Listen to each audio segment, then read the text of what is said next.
What's up everybody, I'm Guy, and you are watching the JustBlueFish channel. Now, today I'm doing a follow-up to a video that I posted a while back entitled 7 Watches You Should Never Buy. Well, in today's video we're going to be looking at the counterpoint to that topic and talking about watches that I think you should buy. Or, at a minimum, at least put some thought and consideration into these types of watches for your collection. Now, before we talk about that, a quick shout out to a brand that I know and trust, and of course today's sponsor, DavidSW. Now, of course, I know a lot of you guys are already familiar with them. Their reputation as a trusted seller of luxury watches precedes them. And having personally done business with DavidSW in the past, I knew that they would be a fantastic sponsor for my channel. So if you're looking for a Rolex, AP, Patek, or any other luxury watch brand, visit DavidSW.com or call to speak with a member of the DSW team at their retail location in Orlando, Florida. I personally can't recommend them enough. So the first watch that I think every watch collector should have and make a part of their collection is, of course, the beater watch. Now, this is the type of watch that you can throw on and not worry about knocking it around, beating it up a little bit, and it's one that if you had to, you could easily replace without breaking the bank. Of course, for me, this watch is the Casio DW5600. It's one of my all-time favorite watches, and it's one that I will always have as a part of my collection. The thing is, it's super affordable. It's so easily replaced if I ever need to. And of course, it's incredibly durable, so the odds are that I'm actually never going to need to replace it. And of course, on top of that, I think that it's just a cool watch. Now, for you, a beater watch might be something completely different. It doesn't need to be this specific Casio watch, but it should be one that no matter what, you will not lose sleep over it if the worst case scenario ends up happening. Now, the second watch that I think every collector should have in their collection is, of course, the mechanical or the automatic wristwatch. And most of my regular viewers are gonna say something along the lines of like, yeah, duh, my whole collection is automatic watches. But you gotta keep something in mind here. There's gonna be a lot of people who watch this video who are probably not hardcore watch collectors, and they might be just getting interested in watches, you know, after having owned something like a department store fashion watch, for example. So for those guys, you should definitely start exploring the world of mechanical and automatic timepieces. They're just really cool and they're special. Now, there really is no quick and simple answer as to which brand or model automatic watch you should start with. There's really tons to choose from, including more affordable models from brands like Seiko, Orient, and Hamilton that can cost as little as $100 that go all the way up to watches from ultra high-end luxury brands that cost more than most people's houses. But whatever you choose, my recommendation is this. Get the nicest watch that you can comfortably afford because, you know, with a little occasional maintenance and service from a reputable watchmaker, they can last you a lifetime. Now, the third watch that you should buy if you're building a watch collection is, yes, I am gonna say it, a quartz watch. Now, like me, this could double as your beater watch, or it could be its own individual piece of a collection. But yeah, I do think having a quartz watch in a collection has value. And I can already hear the groans from some of you guys. I know there's gonna be a bunch of people watching this and they just hate quartz watches for some reason. They'll say that they're never gonna own one. But I think that's a little bit short-sighted, maybe even a bit close-minded. There's really tons of cool quartz watches on the market. And having a watch in your box that's always running, showing the correct time, and is basically trouble-free is, at least to me, in my opinion, an awesome addition to any collection. Now, fourth on the list of watches that you should buy, I think it's the special occasion watch. And no, I don't mean a watch that you only wear for special occasions, although that's not really a bad idea either. But no, what I mean is a watch that you buy to commemorate a special occasion.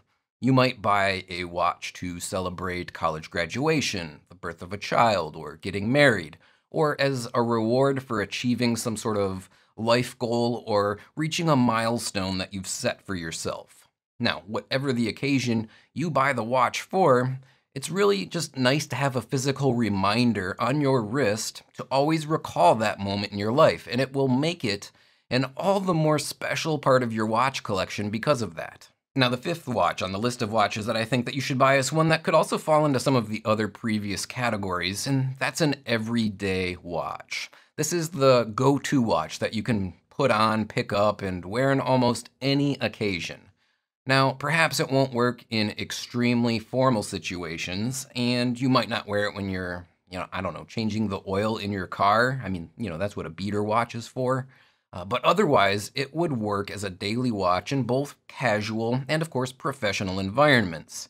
This is a watch that it might be a dive watch, it could be a chronograph, a simple three-hand time and date timepiece, just about any style that you can think of that's not too over the top in terms of size and style. It's the type of watch that, while it could be of nice quality, it also stays under the radar and it doesn't attract too much attention. Now for this watch, for me personally, it's my Rolex Submariner. It's a watch that I wear more than anything else in my collection, but it could just as easily be something as reasonably affordable as my Seiko SARB or the Seiko SARB, a watch that looks great and it gives you everything you could possibly need out of an everyday timepiece. All right, so where are we? Number 6, I think? Yeah, number 6 in the list of watches you should buy, and man, I know I'm gonna get so much hate for this suggestion, but keep in mind, it's just my opinion, and this is also my only brand-specific suggestion, which is a Rolex. Now, first let me be clear, I wouldn't suggest that anyone buy a Rolex if, number 1, they just don't like them, and of course, number 2, they can't afford it. But if you've been thinking about it and putting it off for one reason or another, in my opinion, you should just do it. When it comes to watches, Rolex is sort of the reference standard watch brand. It's like the Toyota or the Lexus of watches. It's not the absolute best, but it's the watch brand that all others are measured against. And yeah, when measured against Rolex, some brands are often looked at as being better quality or being a better value. Of course, there's tons of those, but they just aren't a Rolex. And at least for me, Rolex is, for as long as I can remember, it's always been that one special watch brand that you just aspire to own one day. So yeah, there you go. Now you can go ahead and murder me in the comments. I know it's coming. I suggest you get a Rolex.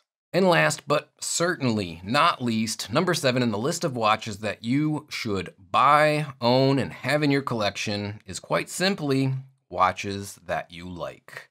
Ultimately, this list is just my opinion, and it's what has worked for me personally over the years, but really, it's pretty meaningless. Don't worry about what anybody else thinks about your preferences. Buy, wear, and enjoy the watches that you like, and remember that the only person you need to worry about impressing or pleasing, it's yourself. If that means having a box full of Invicta watches, or a collection of vintage Omega watches, or every single quartz watch that Casio has ever made, you do you. If you buy a Patek Nautilus because you want to impress other people, but it doesn't make you happy, that's really the only type of mistake that you can make in this hobby. All right, guys, that will wrap up this video for today. Thanks for tuning in. As always, I greatly appreciate it. I love having you guys here watching, but do me a favor before you leave. Leave a comment down below, letting me know what you consider must-have watches for a collection. I know I left out some pretty big categories like dress watches. Some people think you have to have a chronograph in your collection. And of course, I left off a ton of specific brands that would all make for awesome additions to this list. But I wanted to keep it kind of short, and at least for me, these are some of the most important points that I felt like I needed to hit on, and the ones that I've discovered over the course of learning about myself and what I want out of my collection. So I hope you enjoyed it. Now, with that said, another quick thanks to today's video sponsor, DavidSW. Don't forget to head over to their website, DavidSW.com, check out their fantastic selection of watches, or, of course, visit their store in the Orlando, Florida area. Now, with all that said, I'm going to go ahead and wrap this one up for today, so have a great day, and of course, bye now.